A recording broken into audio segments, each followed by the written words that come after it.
Salut et bienvenue dans un nouveau tutoriel consacré à CakePHP où aujourd'hui on va apprendre un peu comment faire de l'Ajax en utilisant ce framework là. Donc CakePHP intègre déjà des outils qui permettent de faire de l'Ajax. Le principal problème c'est que ça utilise MooTools, donc dans la plupart des cas vous allez utiliser une autre librairie. Donc ça peut poser problème. Donc aujourd'hui on va voir comment utiliser du code maison donc, pour faire de l'Ajax avec CakePHP. Et vous allez voir que le framework intègre quand même quelques routines qu'on va pouvoir utiliser pour simplifier la tâche. Donc là aujourd'hui on va faire quelque chose de plutôt simple, après à vous d'adapter le code, mais on veut juste que le lien entre deux pages soit fait en Ajax.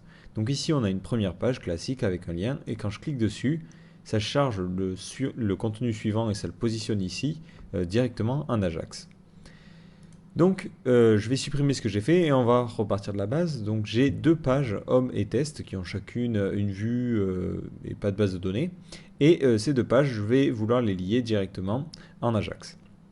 Donc je supprime ce que j'ai déjà fait. Donc j'avais créé un app controller et du JS. Voilà. Donc ma page est relativement classique, il n'y a rien de spécial. Ici, dans le layout par défaut, j'ai chargé jQuery parce que je vais en avoir besoin. Et ensuite, j'ai chargé un script navigation.js que je vais tout de suite créer. Donc vu que je le charge grâce à ce helper HTML, automatiquement je vais aller le placer dans le dossier JS et je vais l'appeler navigation.js. Navigation.js. Voilà. Donc globalement mes deux vues sont très simples. Donc on a la première vue qui est la vue de la page d'accueil qui fait un lien directement vers l'action test qui a elle-même une autre vue où il y a marqué je fais un test. Donc le principe ici ça va être dans la vue défaut lorsqu'on va cliquer de virer ce qu'il y a dans cette div là et de le remplacer par évidemment l'autre code. Donc le principe est plutôt simple, vous allez voir. Ici, au niveau de mes liens Ajax, alors ça c'est une question de pratique, mais je vais y mettre la classe Ajax. Dès qu'il y aura cette classe-là, ça voudra dire que le changement de page doit se faire en Ajax. Donc évidemment, après on peut pousser, par exemple en faisant un certain code pour dire, ici par exemple, ça voudra dire que je fais une requête Ajax et qu'à la fin, ça mette le contenu du lien dans la div qui a l'id content. Donc après, à vous d'inventer votre propre code. Là, on va faire un truc de simple. Donc une simple classe Ajax qui veut dire automatiquement tu recharges dans le contenu. Donc au niveau du layout par défaut, donc important, le contenu, on va devoir le replacer dans cette div là qui a l'id content. Ça c'est vraiment important. Donc au niveau de navigation.js, c'est très simple, je vais utiliser jQuery pour détecter quand on va cliquer sur notre lien. Et automatiquement aller vouloir charger la page en Ajax. Donc pour capturer cet événement là, il y a deux façons de faire. Vous pouvez faire comme ceci. Par exemple, je prends le lien Ajax, .click, et quand on va cliquer, je vais faire une fonction. Donc ça c'est une bonne méthode. Le problème c'est que lorsque la page va être rechargée, c'est-à-dire que le contenu va être changé par l'Ajax, si on a encore des liens en Ajax, ben, ça ne va pas le prendre en compte. Ça prend un instantané de la page et ça met l'événement sur tous les liens à ce moment-là. Donc ce que l'on peut utiliser, c'est une nouvelle fonction qui a été mise dans je ne sais plus quelle version de jQuery, c'est live. Live, en bref, ça va écouter, même au moment où il y aura de nouvelles insertions de code HTML, ça va remettre l'événement en route. Donc l'avantage, c'est qu'on n'a pas à se soucier de réassocier l'événement tout le temps. Donc ici, je dis que dès qu'on va cliquer sur un lien ou un élément qui a la classe Ajax, alors on va exécuter ma petite fonction. Donc cette fonction va être très simple, elle va juste appeler la page en Ajax. Donc pour cela, on fait $.get, jQuery.get, le lien, donc le lien on le récupère directement depuis l'attribut lien, donc le href. Ensuite, les objets à faire passer, donc ici on n'a aucun argument forcément parce que c'est un lien simple, donc je laisse un objet vide. Et ensuite la fonction à faire. Donc cette fonction, qu'est-ce qu'elle va faire? Elle va juste afficher les données qu'on récupère, donc on va mettre ici un alerte data. Voilà. Donc là c'est le truc de base, on va essayer ça tout de suite. Automatiquement, je vais recharger ma page. Là, vous voyez que j'ai mon lien ici. Le lien est bien généré avec la classe Ajax. Si vous n'êtes pas habitué au helper link, enfin le helper HTML link, le premier argument c'est le texte du lien, le deuxième c'est le lien, et le troisième c'est les différents attributs HTML. Donc là, je mets une classe là.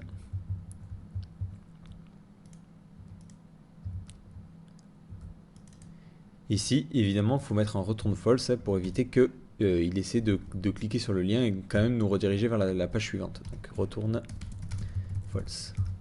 Voilà. Donc là, je reclique. et vous voyez qu'automatiquement ça me ressort le code HTML. Donc si ce code je le réinsère dans la page, ce que je vais faire quand même tout de suite, en vidant d'abord le contenu de content, .empty, .append. Donc là, si je fais ça, vous allez voir que ça va un peu bugger. C'est-à-dire qu'il va recopier toute la page, tout le contenu. Donc moi, le problème, c'est que pour évidemment les requêtes en Ajax, je veux juste que quand j'appelle une page en Ajax, ben, il ne me retourne que le code de la vue, et non pas tout le code du template et tout ce qu'il y a autour. Donc une technique qui est plutôt pas mal, donc c'est celle que j'utilise, c'est directement de changer dynamiquement le layout suivant qu'on soit en Ajax ou pas. Donc pour ce faire, vous pouvez le faire directement au niveau du contrôleur concerné, ici le changer, ou si vous voulez faire une règle plus générale, donc moi ça va être mon cas, on va créer un app contrôleur. Donc si vous en avez déjà un, vous pouvez directement insérer dedans. Donc app contrôleur, et dans cet app contrôleur, on va faire les différentes fonctionnalités dont on a besoin. Donc déjà, donc le truc classique, app contrôleur, extends de contrôleur.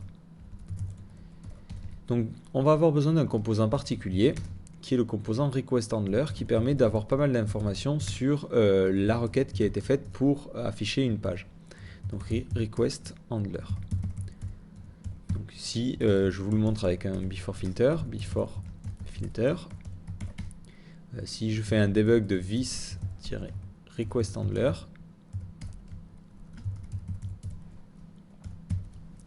ben vous allez voir ici, hop, quand je recharge ma page, j'ai tout un tas d'informations sur la requête. L'avantage, c'est qu'il y a une fonction qui nous intéresse ici, c'est isAjax. Ça va nous dire si la page est appelée en Ajax ou pas. Plutôt pratique. Donc si la page est appelée en Ajax, ce que l'on va faire, c'est qu'on va court-circuiter le layout et lui dire de n'utiliser aucun layout. Donc en faisant vis-layout égale nul. Comme ça, il ne mettra pas de thème. Et automatiquement, lorsque je ferai ma requête, donc si on regarde dans les ressources, je regarde dans l'onglet XHR, lorsque la requête est faite, on voit qu'il me ressort que le code HTML de la vue. J'en veux pour preuve que c'est le code qui se trouve ici. Donc là, comme ça, il fait que le code. Après, bon, évidemment, donc après, si vous voulez, vous pouvez l'améliorer. Donc moi, ce que j'ai fait, par exemple, dans le layout par défaut, ici, j'ai mis une petite div class loader qui est en display none, donc c'est pour ça que vous la voyez pas. Mais dans ce cas-là, hop, directement, avant de faire de l'Ajax, enfin, avant de faire la requête, je l'affiche en faisant .loader, .fadeIn. Et quand j'ai fini mon chargement, donc que j'ai inséré les données, je fais un .loader, .fadeOut. Hop, j'ai tout mélangé. Voilà, comme ça vous avez après une petite animation avec un petit chargement, donc c'est plutôt sympa. Donc ça vraiment c'est la base pour utiliser l'Ajax. Donc ce qui est vraiment important à retenir ici, c'est l'utilisation de cette fonction-là. Donc je vais montrer un cas un peu plus poussé, donc par exemple le cas de Motion Break, donc vu que toute la navigation est en Ajax. Donc là un petit point au passage, évidemment ce lien est en Ajax, mais l'avantage c'est qu'il fonctionne aussi sans Ajax, c'est-à-dire que si un navigateur, un moteur de recherche plutôt, passe et parcourt tout votre site, mais là comme ça il va quand même pouvoir voir les différentes pages. Donc c'est le cas pareil sur Motion Break, si vous cliquez sur une vidéo ça l'affiche en Ajax, mais si vous cliquez hop, en ouvrant le lien sur notre page, automatiquement vous avez quand même une page derrière. Donc l'avantage c'est que vous ne perdez pas le référencement et ça ne coûte pas forcément plus en termes de temps. Donc je vais vous montrer tout de suite ce code là.